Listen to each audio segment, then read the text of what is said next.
He's drafted number 4. I think he is slated to be the number 1 option in the offense. I think this guy's coming in this offense. If he picks up well on what Dayball is going to be coaching them, I'm hearing that the offense will be difficult to learn. Mm-hmm. But as you heard him in the press conference today, that he said Carnell Tate is very smart, and I think he has faith that he'll pick up quickly. Mm-hmm. With that being said, I think he will come in this maybe – I say probably over half of these games, he's probably at least getting 10 to 12 targets. I can see that. A game. Now, if he's able to get 10 to 12 targets, we'll probably say on average maybe he'll catch 8 or 9 of those, and with his sure hands. That's a high catch percentage. Yeah, I'm going. That's a high catch percentage. If we're going by his statistics of having sure hands, if Cam Warden is putting those balls on the money, we're gonna say he's probably getting maybe at least 8 to 9 of those catches, maybe 6 or 7 on the low end. I'm projecting him to have over 1,200 yards this season. Okay. On the high end, 1,000 at minimum. Okay. I'd probably say between 7 to 9 touchdowns, for sure. And if this offense is rolling, how we think it'll be rolling, he'll prove himself. Yeah. Randy came in wiping his nose a lot. So he may have been up late. We don't know what happened. I had my coffee, but I'm here today. Got our podcast thinking you should watch it. If you driving, man, it's good for you to listen. No, we keep it real. No, we spit it raw. Sports dialogue. No, it's good if I'm involved. No, we're not the news. We just cool dude with nobody to impress. Just talking our shit. Call it Pressman Coverage. Pressman Coverage. Welcome everybody to Pressman Coverage, a podcast dedicated to you, the fan. Today we are going to have a quick conversation with you guys about the rookies and what we think are just fair projections. We're not going to go super deep into the weeds on, this guy did this guy. We're just going to give you our raw analysis on where we think they're going to fall on the depth chart, what a successful season looks like for each of them this year for us. And just dive into it, man. But before we do anything, we got to introduce the crew. Captain Cody Moore. What's going on, fellas? Yes, sir. I'm ready to talk some expectations, and I got some big expectations for these 2 first-round picks. Woo. What's going on, Randy? Man, we're excited, man. We're here to talk rookie projections. I'm excited to get my wild takes off, man. So, Jesus. Nonetheless, Liam, how you feeling, brother? Man, I'm solid. This is what I want to talk about because I got something to say. Malik Neighbors has some comments that I need to address real quick. Can I just get them off your chest? Can I get your one? Can I get my one real quick? Okay, thank you. Let me put my mic out a little bit so you can see me. Look at my eyes. Malik, I don't give a damn what you're talking about, nigga. You got to see us. You have to see us. We played the Giants this year. That's the thing about it. It should be the opening game of the season. It should be the opening game. And if you don't show out and Alante gets on them cakes, I don't want to hear nothing when Carnell Tate got 125 and 2 tubbies. It's crazy. Yeah, on them cakes is crazy. But I just got to let them know, man. I just got to let them know. That's where I feel. That's my heart. Watch your mouth. I'm with it. It was a little spicy for no reason. No reason. You know what I mean? I understand. He was mad because he wanted to play with him. He went 3 picks. He went 3 picks before him, so I get it. It's a little spice. Enjoy that extra edge rusher. Yeah, ice up, baby. Ice up. That's it. Let's just hope that Carnell Tate has a rookie season like Malik Neighbors. Tell me, man, you ain't lying about that. I ain't gonna disrespect you, the player, Malik. No, I'm still gonna take him in fantasy. But your takes, I'm not going. No offense. Yeah. I'm still gonna draft you. Yeah. Don't get me wrong. I'm telling you, see. You see my dog. Watch who you talk to. Watch your mouth, though. That's it, man. That's it. Okay, so Cody, give me what you think are your. You've got, I think, the highest set of expectations in this room for Carnell Tate. I believe. We'll see what Randy says. He may be ignorant. Yeah. But what do you think is a successful year one for Carnell Tate? Oh, man. I would want at least 800 yards. Okay. And I would want at least 7 touchdowns. Okay. That is my baseline. Okay. To take him number 4 overall. You can accept that. Yes. Okay. I will be content with that. That was a little lower than where I expected you to come in. That's my baseline. Okay. Yeah, that's the bottom of the barrel. You would walk out and you wouldn't be like, oh my God, but you'd be like, okay, that's cool. Yeah, cool. I mean, he needs to be getting in the thousands. Yeah. But, he's never done it before. So yeah, he's a newbie. Yeah, that'll be popping this 1,000-yard cherry. So that's a big deal. Oh my God. You're not about to disrespect Carnell like this, man. Look, man, he had 10 teammates drafted in the top 10. It was all Ohio State. They were blowing everybody out, man. He didn't even get the ball thrown to him. I'll be happy with him just staying at his base level, 800 yards and 7 touchdowns. I'll be perfectly fine with that. For year one. Yes, because he's still got to deal. Ridley's still on the team. Wando's on the team. Yeah. We got an ascending 4th-round pick, Chimere DK. He's still on the team. He's got to get his touches and his targets. Why did you mention him before Ellick, who had more yards? Because I think Chimere DK is going to be involved in the offense more. Okay, Randy, go ahead. No, because I'm not. It's not the conversation for this. Ellick, that drug test is coming, son. Yeah. Well, you may not be around. He was great, bro. Man, bro, like goodness gracious, amazing, man. He went and worked out with Hulk Hogan. No, like, goodness gracious, dude. Maybe not Hulk. Hulk might have had a few words that we can't say live. Too hard man. In the workout. Man, I tried to whip him or something, knowing Hulk Hogan. His racist tail. All right. Yeah, my bad. Before we get flagged, I'm done. My bad. Go ahead, Sauce. Give me your Carnell Tate fair expectations. All right. Oh, that's hilarious. To my point, man. And what's interesting in full circle with this whole Malik Neighbors thing, I heard Tyjae Spears, man, kind of speak on and gave his take on the whole Malik Neighbors thing and how important it is to have certain offensive coordinators involved with said receiver.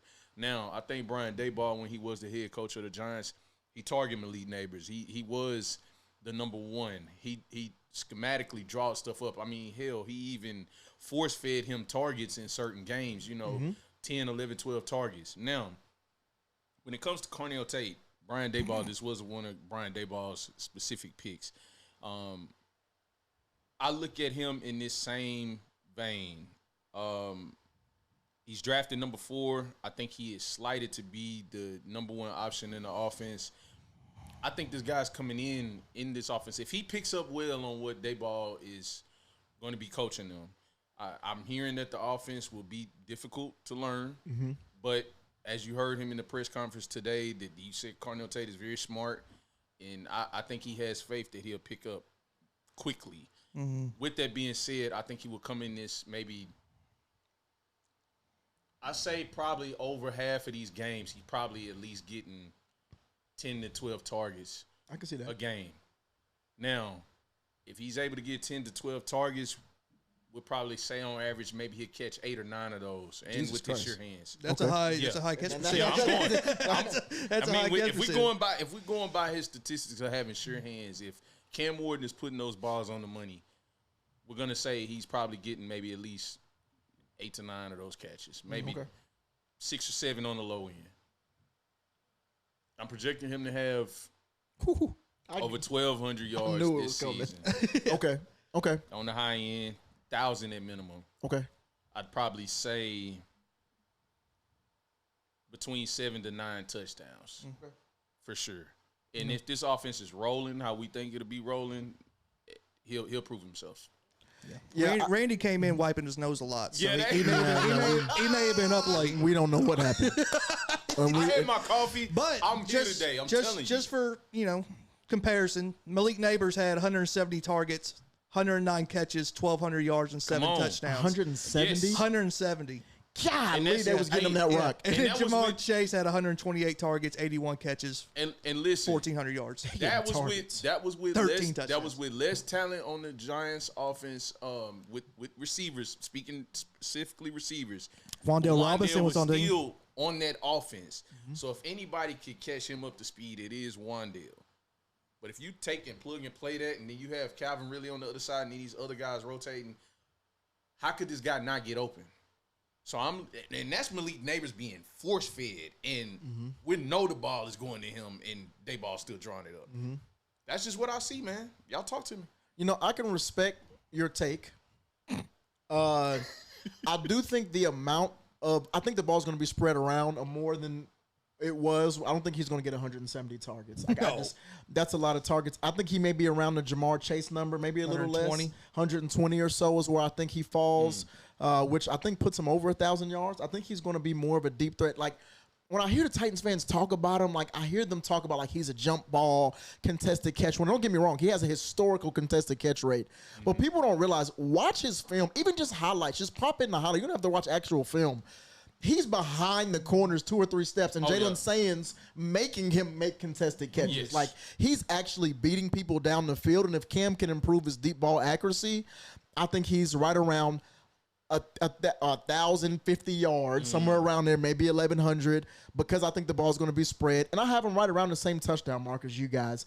I actually think he could hit double-digit touchdowns, though. I know that sounds crazy, That'd be amazing. but I actually think he can, because I think DK being on the field sometimes, you have Robinson taking up a big chunk of the middle of the field, and Ridley being able to run his intermediate stuff with his route running paralysis. It gives Tate the ability to have more one-on-ones and to be similar to college. And I trust Carnell Tate against a lot of cornerbacks because he's good against man coverage. Press coverage has not been an issue for him thus far. We'll see how he translates. So, but I'm good with it. Yeah. I'm good I love with it. I'm good with it. Okay, well, let's jump to it. I know we got a few more to get through, and really the back end won't be a whole bunch of conversation. But Kendrick Faulk, he is somebody to me, comparisons are, oddly enough, Jermaine Johnson is a comparison to me in terms of how I think he could do year one, even though, Jermaine was year 2 where he popped off because he was hurt. Chop Robinson, Miles Murphy, like he's that tier of edge rusher to me. I know he's a first-round edge rusher, but we're talking about the second to last pick of the first round, essentially. I think, though, where I know, and, you said in the past, Cody, that he feels like a Femi pick. I think that his run-stopping ability puts him, I'm not going to say light years above Femi, but he's already a +1 run defender. Yeah. Whether he's on the edge, over the tackle, in the 4-eye position inside of the tackle, the guy makes plays in the running game, and I think they're going to have JFM and a lot of guys on the outside rushing the passer sometimes. And his quickness, length, strength on the inside, I think he gets 2 or 3 on the inside, 3 or 4 on the outside. He ends up with 7 sacks or so. That's where I've got him. You got him at 7 sacks? I've got him with 7 sacks. I believe it. I think, holy hell, if he's on the inside and Jeffrey Simmons next to him and he's got a bunch of one-on-ones, by the second half of the season, he'll start creating those wins. It's a different position, but Jalen Harrell had 5 sacks to end the season, a sack each game the last 5 games. I can see Kendrick Faulk getting to that type of groove to end the season once he finds his footing. So I've got him at 7 sacks. Yeah, Keldric Faulk is a beast. Yeah. Now, the bar is on the floor to be better than what we had last year from Femi. So if he got 1 sack, that'd be better than Femi. So now you got him at 7. Yeah, I'll put him at 4. I'll be realistic. I'll try to be even more realistic and try to put him at 4. That's fair. I think Jeff Simmons is going to eat this year. Yeah. I think Jeff Simmons could be defensive player of the year. Yeah. We win enough games. JFM next to him. Yeah. Like, you see what Zach Allen did next to him? Exactly. Now imagine what Jeff Simmons does next to him. Yeah. So I think Simmons is going to be in that talk. So I'm going to put him at 4 sacks. But yeah, he's a beast in the run game. I think this defensive front just in general is going to be insane. Yeah. And then you throw in our next pick here with Anthony Hill, and I mean it's formidable, real formidable. Yeah, I mean, only thing, and I'll let you go, Randy, the only thing that kind of slows me down, not even just on my 7-sack take, but even like a 5-sack season, is the rotation that's going to be happening with our defensive linemen. I think it's going to be much more frequent than what we're used to because we have guys who are going to be popping on the field that we're not used to seeing be. Jacob Martin is going to be a backup edge rusher who had 5 sacks last year, which, isn't a crazy number. Solomon Thomas is somebody who's respected amongst the league. Jordan Elliott is an underrated defensive tackle and nose, however you want to put him. Like, they're guys who can play and rush the passer. So I think it's going to be a solid rotation. And maybe that's what prevents him. I mean, Jalen Harrell, who had, 5 to 6 sacks last year. He played good last year. He played solid. He's slated as our left edge rusher 4 right now. But John Frankenmeyers is slated as our starting defensive end. But anyways, Randy, what are your thoughts on where you think Keldric Faulk's going to land? Man, I like where you're landing on the high end, and then Cody he was pretty much my baseline, and so I'm landing right there in the middle with about 5 sacks. That's fair. I think he's very talented with his length and his strength, man. I've seen how he used that one-arm punch and just get those guys off of him, make the tackle. I think he'll be really, really dominant in the run game. I don't have a thought in my head of what I think he could do tackle-wise as far as with just tackles for loss and things like that. But I think he'll definitely probably get about 5 sacks. I think he'll eat this year. We'll see why these guys traded up to 31 to go and get him. God, I hope so. Yeah. I'm excited. Yeah. I'm excited. He is a piece to be excited about purely based on his versatility alone and him being such an effective run stopper already. Like, being so young, using your length at that level already and being able to get in the backfield, get tackles for loss, and he meets running backs or whoever's running the ball with force. Oh, yeah. Like, it's not like he's hitting and he's kind of giving up ground and falling. He's come here, putting you on your back. So I can appreciate that. Speaking of putting people on their back, Anthony Hill Jr. Yeah, dog. Yeah, I love Anthony Hill Jr. You want to talk about playing with violence? You want to talk about playing with some speed? And That's a little Anthony, swag. and a little swag. Yeah, that's Anthony Hill, dude. His Texas tape is phenomenal, and he gets after the quarterback. So I don't know. I know he's gonna be an off-ball linebacker for us, but you can move him around too. Yeah. Yeah. I remember one of the sacks where last year it was Cedric Gray busting through the line. He ran over a running back and got to the quarterback. Like, I could see that being Anthony Hill Jr. as well. Yeah. I'm excited about him. You know, I'm not going to give a tackles prediction. Matter of fact, You ain't getting around the edge on him. Yeah, that's exactly it. You ain't getting around the edge That's on exactly. And I'll be honest with you. I don't know what I think about another linebacker next to a guy who's already 110 plus tackle guy. I don't know what the other linebacker can do with that. There's not going to be 250 tackles available for them to make. So, you know, maybe both of their numbers are kind of 85-ish. You know what I mean? I don't know, but I think he's going to be productive. And this is my bold prediction with him, though. 2 sacks and 2 interceptions. Ooh. That's what I've got. That's what I've got for Anthony Hill. Like 2 that. sacks, 2 interceptions. I like that, man. I think we would be surprised with how Gus Bradley may deploy him or him and Saleh, how they can come together and put their minds together and be creative with these guys. I wouldn't be surprised on some of these with just, you see blitzes coming from different places. You may see Alontae Taylor come down. You may see him come around in a fake stunt like rush. But I think this guy would be very, very active in the passing lanes. I really like this guy, man. I kind of have him slighted about maybe 60 to 68 tackles. I see Cedric Gray matching somewhere in between there. And I think this tandem, I think it will be a lot of just good tackling. Good sound tackling, aggressive defense. I'm excited, man. I'm excited for Anthony Hill, man. So, yeah, man. Hey, wheels up. Let's ride, man. And he's got Keith Bullock's number. I know it, Mr. man. Primetime himself. I love it. And, you know, I got to hear him speak for the first time here recently. And I say we got to hear him speak for the first time. He's got some good energy to him, too, He man. does. He's somebody I appreciate. It's going to be interesting to see how they play Cody Barton into this. Well, maybe he won't be here. Yeah. And I'll have some questions for some Did people. you see what Stoney said to me? No. He thinks that if the Titans were to move on from anybody, it would be Cedric Gray. There's no way. Hey, can I have my one real quick? Talk to Stoney, man. You mind? Talk to him. You got it. Stoney, you my dog. Love you to death, my brother. Even though you had us somewhere last week, I won't mention. No. I'm not gonna say it. I'm not gonna say it. But you and I know where we're at. And I also want to tell you this: you on cocaine with Randy. Both of y'all nose brothers. You hit one nose, you hit the other nose. Y'all team nose. They put their noses together. Y'all double do because you tripping, dog. Big Seti ain't going nowhere. I understand why you said that. He's a lot. I understand why you said that, but I'll be honest with you, dog.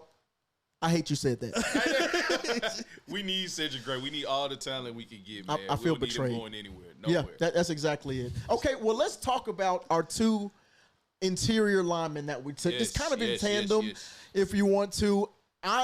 Stat predictions. I'm not really worried about stat predictions. 75 pancake boss. Right. It used to be a Madden score. I'll tell you what I do hope. I just hope, and this is less of a prediction and more of a wish, one of them end up earning a starting spot. Yeah. Because if they come in and prove that they're at least NFL caliber players, whether they're, true top of the league starters or not, year 1, if one of them earn a starting spot, I don't care if it's mid-season, I'm thrilled with the pick, especially with how late they are. If I had a projection, I think mine's actually the opposite of what everybody else thinks. I think it's Fernando Carmona who gets the potential starting spot, assuming we don't pick up another guard. I think it's going to be the guard.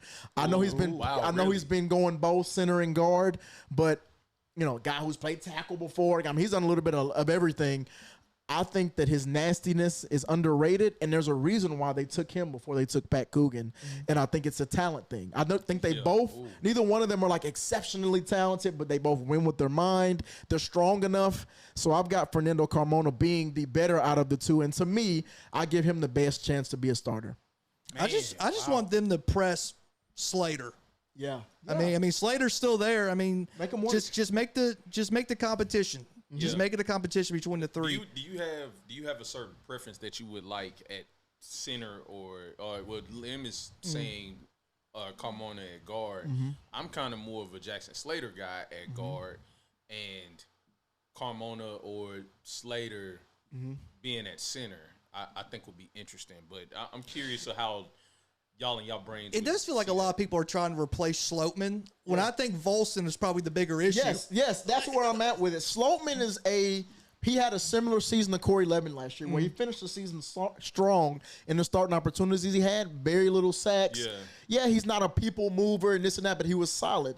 Cordell Volson, Lord Baltimore. Yeah. I don't even want to say his name. Yeah, I don't even want to say his name. He wasn't even on the field. No, come on. Play at all. So y'all pretty much saying that y'all think old Slope Man will be the center, and then the situation is, or we'll be evaluating is the guard. I say yes purely because of his connection to Brian Callahan too. I think that's Brian something Daboll. we're under. Brian Daboll. Sorry, don't put that evil on him. My bad. But I think he's Callahan, we're moving on because I think he's going to be the starter because he's going to be able to help Cam understand what's supposed to happen on each play, which allows him to make the calls protection-wise. Because Cam's going to be still learning the offense and things of that nature. He's going to be like, okay, against this play, we just can't get beat on the right side because you're rolling out there. Let me slide the protection there because I know that, Cam, you just figure out who to get the ball to. So that's why I think it's going to be Sloatman over Volson. Okay, so to round this episode off, give us your one rising star minus Carnell Tate. I think we all think Carnell Tate will come in and be productive. Who's your one guy that you like? God, dog, like, you know how Chimere DK had us excited last year? Who's your one guy that's like, dang. Oh, yeah. Who's your one guy, man, that y'all think just play lights out? I'll start us off so y'all can think for a second. I think either TP or Tyjae. How do I want to put this? Because I don't want to wish something on anybody. They end up being late to dinner and they get suspended for a game. I'll just say that. I don't want to wish an injury or nothing. Singleton goes for 200 yards. And I think Singleton comes in and he pops. I think he breaks something big, whether it's a screen or a run play. Yeah. And we start thinking, and I'll tell you what makes me think this. Pacheco was mentioned by Mike Berganzi when he said he watched his tape. Pacheco didn't come in as a day one starter. He was very similar to how Nick Singleton came into the league. A guy who was explosive. You know, he didn't have as much production as Singleton at the college level, but a guy who comes in and just runs hard. He's got his flaws, but Pacheco runs hard, all right. Every step, it looks like he's trying to go through. Like he's trying to step through the core of the earth. So that's where I think that he's the guy who I think is the rising star for me. Cody, who's your rising star? I think mine's Anthony Hill, dude. I think he's going to make some flashy plays. Yeah, I mean, even if he doesn't play like high snap percentages, I think when he's out there, he's going to be effective. I like it. Yeah. Sauce? Man. God, dog, man. I'm going to switch it up, man. I'm going to go Kendrick Faulk, man. I think he's just going to be a solid rock player to where it's like, man, we're hearing his name every other play of just being out there making a play. So that's what I'll go with. I'll go with Faulk, man. So yeah. What's interesting about him is if he were to come in year 2, be what we like about what we were saying in the later years of, man, who was it? The name just left me. He went to the Texans. Danico Autry. If he ends up becoming that style guy who's versatile, inside, outside, he's always around 6 to 8 sacks every year. He's a run stopper too. Like, I'm actually fine with that, being a guy like that, because again, I think we need to pivot our minds away from, hey, our edge rusher is going to be our primary sack production. It's going to be JFM and Jeffrey Simmons, who are our primary sack guys. They are our edge rushers per se. What? I mean, he gets forgotten. Jermaine Johnson is still out there, and he is a freak too. I mean, I know it's going to be his second year off of the Achilles, but I mean, I expect him to have about 7-8 sacks too this year. I think this. I'm really Oh. fired up about this front. I think this front's gonna be insane. Yeah, it's like that nobody's just a dude, but everybody you gotta prepare, not prepare for, but you gotta respect. Yeah. And if you got a weakness on your offensive line, we've got people everywhere to expose it. If you've got a guy who's known for power, we're gonna put Faulk in front of him and make him really move. If you got a guy who's known for being a nimble guy, well, here comes Jordan Elliott or Jeff Simmons or John Franklin Myers. If you got a guy who's just solid, our guy's better, aka Jeff Simmons or John Franklin Myers. Like I'm a fan of it, man. I'm excited for this team, man. And I know we, kind of skipped over Jackie Marshall and Kanak, really because to me, I think we all can agree, Kanak is a special teams guy. Yep. Jackie Marshall, rotational guy, and earn his play on the field. If he came in and was like a John Lynch, I'll be fine. Not John. Was that his name last year? John Lynch? I know who you're talking about. D lineman. Yeah. Is it John Lynch? John, I think it's John. It doesn't sound right. It doesn't sound right now. It doesn't feel right. Isn't John Lynch the guy who used to play for the Broncos? He's on, and he's a GM now. But I am Lynch. Hey, just Lynch. Mr. Lynch. It's not Dylan Lynch, is it? No. That was a guy I went to high school with. Justin Lynch? It's not Justin Lynch. Okay, we're doing what too much. But if I you need to come chat. No, literally, we need to chat. Where are you at when we need you? Why didn't we go live? But that's the kind of production I could see him having. But, closing this up, I think we've got fair projections for everybody. And we know we've got 3 starters in Faulk, Tate, and Hill. Even though Faulk will be James Lynch. James Lynch. Thank you. Even though Faulk may be like a rotational starter, like I think JFN and Jeff will be the only guys who were announced every game. Yeah. But if we can find one more, whether it's one of the guards or whatever, I'm fired up. Yeah, Man, same. we're rolling. Let's do it, man. But thank you guys so much for spending some time with us. Again, tighten the heck up. And we back, dog. Just feel that in your blood for a second. Yeah. We are back. We back. Understand that. It's a new team. Yeah. We don't know if we can see any of the rookies. Hey. I mean, they're 75 yards away. Yeah, and PK's not having it. Why do we deserve? What did we do to deserve this? That's been construction for 3 years. That didn't stop anything. All right, we get it, PK. Relax, dog. But anyways, we're out of here, man. Press man coverage. We out. Press man. Peace.